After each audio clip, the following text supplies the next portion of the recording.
Hello friends, मेरा नाम है अस्साम खान और आप देख रहे हैं मज़ेदार कॉलेज।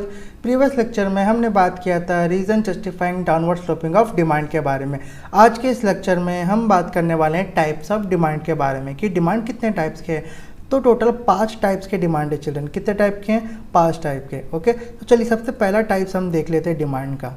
ठीक, सबसे पहला टाइप्स आता है डायरेक्ट डिमांड। अब डायरेक्ट डिमांड क्या होता है चिल्ड्रन? से when a commodity is demanded to satisfy human want directly, it is a direct or conventional demand। अब चिल्ड्रन ऐसी कमोडिटी जो हमारे ह्यूमन वांट्स को डायरेक्टली सेटिस्फाई कर दे, तो ऐसे डिमांड को हम बोलते हैं डायरेक्ट डिमांड या फिर कन्वेंशनल डिमांड। ठीक है, example, for example the demand for the food, cloth etcetera have direct demand, consumer goods have direct demand. ठीक है, अब जैसे मिसाल के तौर पे फूड्स, मुझे भूख लग रही है, मैंने खाना खा लिया, तो वो क्या हो गया? डायरेक्ट डिमांड, मतलब उसने मेरी नीड्स को डायरेक्टली सेटिस्फाई कर दिया। ठीक है, तो उसी तरह क्लोथ्स हो गए, है ना। तो ये सब क्या है चिल्ड्रन? ये सब डायरेक्ट डिमांड है। तो आप याद रखना कि जो भी कंज्यूमर गुड्स होते हैं वो सारे गुड्स कैसे होते हैं? डायरेक्ट डिमांड होते हैं। उनमें क्या होता है? उनका जो डिमांड होता है वो कैसा होता है? डायरेक्ट होता है। ठीक है, तो जितने भी कंज्यूमर गुड्स है चिल्ड्रन, उस सब में क्या होता है? डायरेक्ट डिमांड होता है। आई बात समझ में?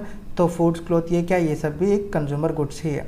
ओके, चलिए उसके बाद आता है इनडायरेक्ट डिमांड। अब इनडायरेक्ट डिमांड क्या होता है? See, indirect demand is also known as derived demand. It refers to the demand of produce goods.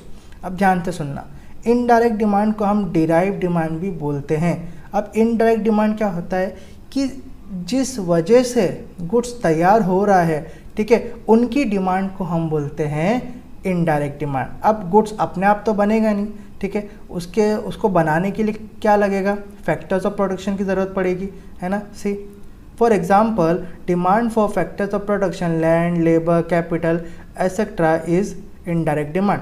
अब ये फैक्टर्स ऑफ प्रोडक्शन की वजह से क्या हो रहा है चिल्ड्रन? गुड्स बन रहा है। अब फैक्टर्स ऑफ प्रोडक्शन क्या होते हैं? लैंड होता है, लेबर होता है, कैपिटल, है ना। ये सब आपको मैंने पहले बता दिया था। तो इनकी जो डिमांड है, इनकी डिमांड को हम बोलेंगे इनडायरेक्ट डिमांड। आई बात समझ में?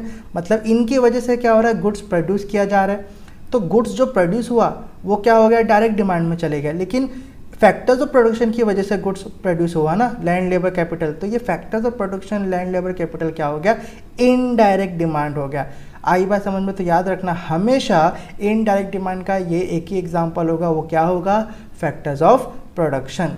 आई बात समझ में? चूँकि गुड्स जब प्रोड्यूस हो जाएगा तो वो डायरेक्ट डिमांड बन जाएगा। देखो यहाँ पे क्या लिखा है कि कंज्यूमर गुड्स क्या होते हैं? उनमें क्या होता है? डायरेक्ट डिमांड होता है। लेकिन जो जिस तरह से वो बनता है या कैसे बनता है, फैक्टर्स ऑफ प्रोडक्शन से बनता है। ठीक है, तो फैक्टर्स ऑफ प्रोडक्शन की जो डिमांड होगी लैंड, लेबर, कैपिटल की, ये क्या बन जाएगी?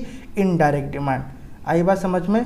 क्लियर हो गया? चलिए नेक्स्ट देख लेते हैं, कॉम्प्लीमेंट्री या फिर joint demand. See, when two or more goods are demanded jointly to satisfy a single need, it is known as joint demand। So joint demand को हम कॉम्प्लीमेंट्री डिमांड भी बोलते हैं चिल्ड्रन। अब इसका मतलब क्या होता है कि जब दो या उससे ज़्यादा डिमांड की हमें कमोडिटी की हमें ज़रूरत पड़े जो हमारे सिंगल वांट को, जो हमारे सिंगल नीड को सेटिस्फाई कर सके, तो उस कमोडिटी की जो डिमांड है वो कैसी होगी? जॉइंट डिमांड हो जाएगी या फिर कॉम्प्लीमेंट्री डिमांड हो जाएगी। आई बात समझ में? मतलब ऐसे, मतलब दो या उससे ज़्यादा गुड्स की अगर हमें ज़रूरत पड़ती है हमारे सिंगल वांट को सेटिस्फाई करने में, तो वो बन जाता है joint demand. For example, to make a tea, water, sugar, tea powder, milk is jointly demanded. Also car and petrol, mobile phone and SIM etc. have joint demand। अब जैसे आपको चाय बनानी, तो चाय के लिए आपको पानी लगेगा, शुगर लगेगा, टी पाउडर लगेगा, मिल्क लगेगा।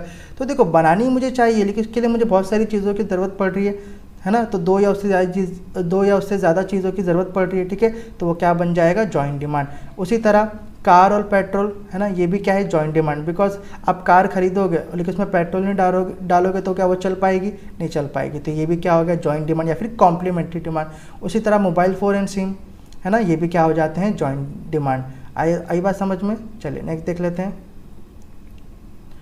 Composite demand. अब कंपोजिट डिमांड क्या होता है चिल्ड्रन? से the demand for commodities which is use for satisfying several wants at a time is a composite demand.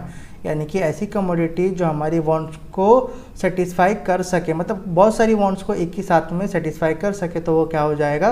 Composite demand. आपको एग्जांपल पता है क्या? से for example the demand for electricity is a composite demand. जाहिर सी बात है electricity क्या होती है, बहुत सारी चीज़ों में काम आती है, हमारी बहुत सारी वांट्स को सेटिस्फाई करती है ना, चार्जिंग करना मोबाइल में या वॉशिंग मशीन यूज़ करना है ना, टीवी देखने में भी वो काम आती है, राइट। तो हमारी बहुत सारी वांट्स को वो क्या करिए सेटिस्फाई कर रही है, तो वो क्या बन जाएगी, कंपोजिट डिमांड, ठीक है।